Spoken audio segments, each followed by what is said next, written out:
안녕하세요 여러분, 이인철 강사입니다. 자, 오늘은 제가 재밌는 걸 좀 발표를 하려고 해요. 제가 이제 이혼 전문 변호사잖아요. 이혼 상담 많이 하다 보면 부부들이 어떻게 살아가는지 누구보다 잘 알겠죠. 그렇죠. 어떻게 만나서 결혼하고 헤어지고 싸우고 이혼하는지. 자, 그 과정에서 어떤 부부들은 굉장히 결혼해서 돈을 많이 버는 부자인 부부들이 꽤 오시잖아요. 그러면 제가 이제 상담하다 보면 이분들은 이렇게 해서 돈을 많이 벌었구나, 이분들은 이렇게 부자가 됐구나, 그거를 제가 이제 터득을 하게 됐어요. 그래서 이혼하는 부부들, 그 부부들, 특히 이제 부자들이 어떻게 해서 결혼해서 부자가 됐는지 제가 5위부터 1위까지 발표하도록 하겠습니다. 자, 5위는 주식 투자해가지고 부자가 된 분이 이제 5위가 있습니다. 이제 5위, 이제 1위가 안 되고 이제 5위가 됐는데, 요즘엔 주식명품이라고 하는데, 사실 주식으로 돈 버는 분은 그렇게 많지는 않은 것 같아요. 요즘엔 워낙 주식이 많은 분들이 하시는데, 제가 이제 상담하는 경우에 의하면 주식 때문에 오히려 손실을 봤다고 하시는 분이 더 많아요. 주식 투자 잘못해가지고 부부 사이도 나빠지고 너무 지나치게 투자해가지고 주식에 빠져 있어가지고 이혼하고 싶다, 이런 분들이 오히려 더 많은 것 같아요. 자, 4위는 뭐냐면, 이제 일반적인 직장인들이 이제 회사 열심히 다녀가지고 차곡차곡 이제 저축해가지고 그걸로 투자도 하고 퇴직금도 받고 그렇게 해가지고 차곡차곡 모아가지고 어느 정도 부를 이룬 경우, 그러니까 굉장히 성실하신 분이죠. 성실하신 분도 이제 이혼하는 경우가 있어요. 그렇게 이제 직장 생활 충실히 하셔가지고 연금이라든지 저축, 예금 이런 걸로 이제 부자가 되신 분들이 있고요. 3위는 이건 좀 안타까운 순위인데, 부모 찬스. 부모님 잘 만나가지고 이제 부모님한테 생전에 이제 부동산이라든지 건물을 물려받거나 아니면 이제 돌아가신 다음에 상속받거나 그런 분들이 이제 많았습니다. 그런 분들은 이제 큰 재산을 갖는 경우가 많았죠. 자, 그게 3위고요. 2위는 바로 부동산입니다. 제가 이제 부동산 이제 상담을 하다 보면 깜짝깜짝 놀라는 경우가 많아요. 예를 들어서 정말로 예전에 저기 반포에 주공 아파트 1억, 2억에 이제 구입했는데 지금 그게 30억, 40억 됐다, 이렇게 상담하시는 분이 실제로 있는 것 같고, 그래서 예전에 80년대, 90년대 그렇게 크지 않은 돈으로 강남, 반포, 저기 잠실 이런 데다가 조그만 아파트 분양받거나 그때 이제 예를 들어서 아내분 같은 경우에는 처갓집 돈 끌어모으고 친구한테 끌어모아가지고 남편이 반대하는 경우가 많아요. 그거 왜 사느냐, 반대했는데 그냥 아내가 이제 고집으로 이제 그거 샀는데 지금 그게 와서 30억, 40억 되니까 남편이 재산분할 달라, 이런 사건이 꽤 있어요. 그래서 부동산으로 돈을 버신 분이 굉장히 많습니다. 부동산. 아까 주식은 별로 없다고 했는데 역시 부동산 불패라고 하나요? 강남이나 서초, 잠실에 이제 집을 사둬가지고 굉장히 그게 이제 집값이 오르고, 또 집을 한 채뿐만 아니라 두 채, 세 채 이제 가지고 계신 분들이 있거든요. 그래서 굉장히 부동산 어떻게 준 재벌이죠. 그런 분들이 많은 것 같아요. 특히 요즘에도 이제 재밌는 게 뭐냐면요. 작년에 이제 예를 들어서 2018년이나 19년에 상담을 오신 분들이 있어요. 근데 그때는 이혼을 결심 안 하셨다가 다시 오시는 분이 있거든요. 근데 1년 만에 집값이 1.5배, 심지어는 거의 2배까지 오른 경우가 있었어요.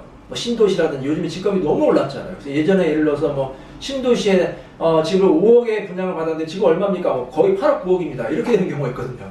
그래서 최근에 특히 집값이 이제 폭등해가지고 갑자기 재산이 늘어나신 분이 많이 있는 것 같습니다.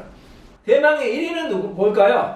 대망의 1위는 맞아요. 사업, 자수성가해가지고 이제 큰 부를 일구신 분이 있습니다. 이건 어떻게 보면 자수성가 부자가 많다는 거는 긍정적인 거죠. 이혼을 안 했으면 더 좋았을 뻔했는데. 그래서 남편하고 이제 아내가 결혼할 때는 아무것도 없었어요. 그래서 단칸방에서 시작했는데 예를 들어서 남편이 공정을 한다든지 돈을 많이 버는 사업 보면 이제 식당을 해가지고 돈을 많이 버신 분들이 꽤 있고, 그 다음에 이제 특히 의류업 같은 경우에 많이 버시는 것 같아요. 동대문에서 이제 옷장사, 의류업 해가지고 이제 봉지라든지 미싱 이런 거 사업해가지고 조그만 공장부터 해가지고 점점 커져가지고 정말로 수십억, 50억 원대 자산가 이런 경우가 이제 꽤 있는 것 같아요. 그 다음에 요즘에 이제 신흥부자 같은 경우는 인터넷 쇼핑이라든지 인터넷 사업. 예전에는 이제 주로 사업이라든지 공장 같은 경우에 남편이 이제 주로 사업을 하고 아내가 이제 도와주는 경우가 있었는데, 요즘에는 이제 그 여성분들이, 아내분들이 오히려 이제 인터넷 쇼핑몰이라든지 이런 SNS 사업을 해가지고 돈을 많이 벌고, 남편은 집에서 이제 뒷바라지하고 이렇게 해가지고 이제 아내가 돈을 많이 버니까 이제 또 남편을 무시해가지고 또 이혼하는 경우도 있고, 이렇게 자수성가, 사업, 특히 인터넷 쇼핑몰, 의류업, 식당 이런 걸로 해가지고 자수성가 해가지고 큰 부를 일군 분이 많이 있었습니다. 자, 이렇게 이제 5위부터 1위까지 말씀을 드렸는데요. 어쨌든 열심히 일을 하면은 이제 본인이 사업을 하거나 회사를 다니거나 이제 부자가 될 수 있는 것 같아요. 다만 안타까운 건 뭐냐면, 결혼할 때 그렇게 같이 부부가 어렵게 힘들어서 고생해서 이제 부를 일궜는데 부자가 되고 나니까 사람이 변했다는 경우가 많더라고요. 남편이 예를 들어서 부자가 되니까 이제 뭐 자꾸 이제 밖으로 나가가지고 이제 다른 사람 만나고 아내를 무시하고 그래가지고 이제 이혼하는 경우도 있고, 반대로 이제 아내가 부자가 되니까 또 남편이 이제 별로 볼품이 없어 보이는 거예요. 남편을 무시하고 그 다음에 이혼하는 경우가 있어요. 이렇게 같이 무에서 유를 일구고 부부가 같이 이제 고생했으면은 설령 부자가 됐다고 하더라도 행복하게 살아야 되잖아요. 그게 이제 바람직한 것 같습니다. 자, 여러분은 어떻게 생각하시나요?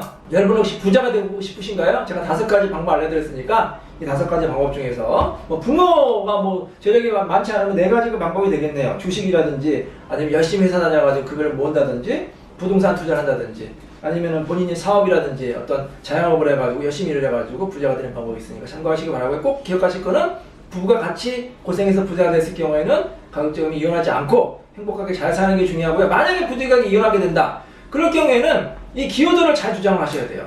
예를 들어서 남편이 사업을 했는데 아내가 열심히 도왔다가, 예를 들어서 뭐 어떤 아내분 같은 경우에는 뭐 도시락까지 싸가지고 뭐 남편 직장 찾아가가지고 뒷바라지하고 본인이 또 격리일도 보고 이렇게 열심히 일하는 분이 있거든요. 그럼 기여도가 높아지잖아요.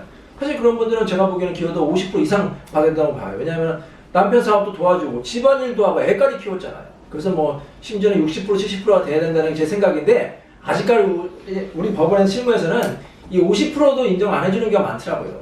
이게 안타까운 것 같아요. 예를 들어서 남편 재산이 50억이다. 그러면 50% 인정해야 되는데 뭐 45%, 40%, 35%, 30% 이렇게 내려가는 경우가 간혹 있어요. 저는 그게 조금 바뀌어야 된다고 생각이 됩니다. 이 아내분 같은 경우에 적극적으로 내조한 경우에도 외국처럼 50% 인정해야 된다고 생각합니다. 자, 여러분 꼭 참고하시기 바라고, 그럼 다음 시간에 뵙도록 하겠습니다. 안녕히 계세요.